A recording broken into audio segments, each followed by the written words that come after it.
that I actually experienced a little bit of my own.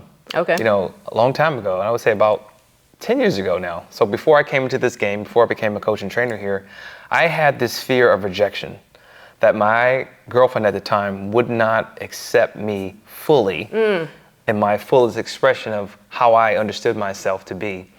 And so I would seek to get cues of approval and validation from her in our relationship. And that just felt very daunting to me. I felt like I wasn't truly living in my highest self. I just didn't feel like I was living authentic. That's a lot of energy It expended is. outside of you to please somebody else because you felt that you were going to be rejected or marginalized or less than or any of those things. Like that is like deeply intertwined. It ultimately actually created an unraveling of our relationship. Oh. You know, so it didn't serve me to be in that space continuously, and so I don't think it serves anybody to live in that space or experience that. So that's definitely a big sign. Another one is this whole people pleasing thing. Like you go out of your way to try to people please or take care of somebody else at the cost of your own happiness, at the cost of your own like truest understanding of what you're aligned to, what you believe in, and what you know serves you or doesn't serve you. Yeah. That's huge. Yeah, it is vicious. Then it dovetails into seeking approval of others. It's like this, you know, if I people please them, then that means that I get approval, which means that validates my identity. And again, you're seeking validation of you and your self-worth outside of you.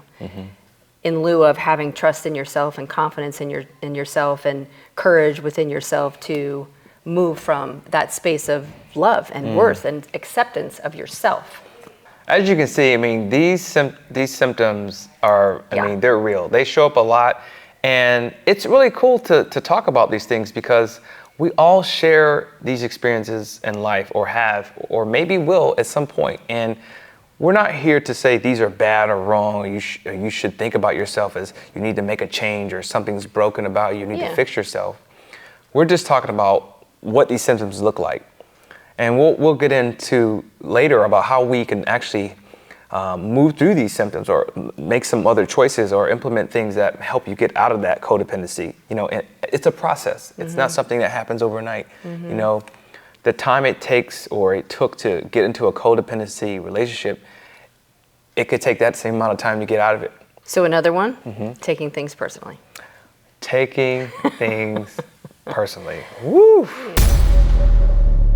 Yeah. I gotta pause on that one because that's something like even just with a certain level of understanding and self-awareness that I have within myself, I still sometimes get pinched by that or allow myself to. Yeah, absolutely. Yeah. I mean, because we all have hot buttons, and yet, you know, when you're taking things personally in a codependent relationship, it stings a little harder, and it feels like the world is ending. And remember, you know, if my safety is predicated on you and you don't approve of me, or if you say something to me that I take personally, that's it. Like we're over, like the world's ending, we're gonna break up, we're never gonna see each other again.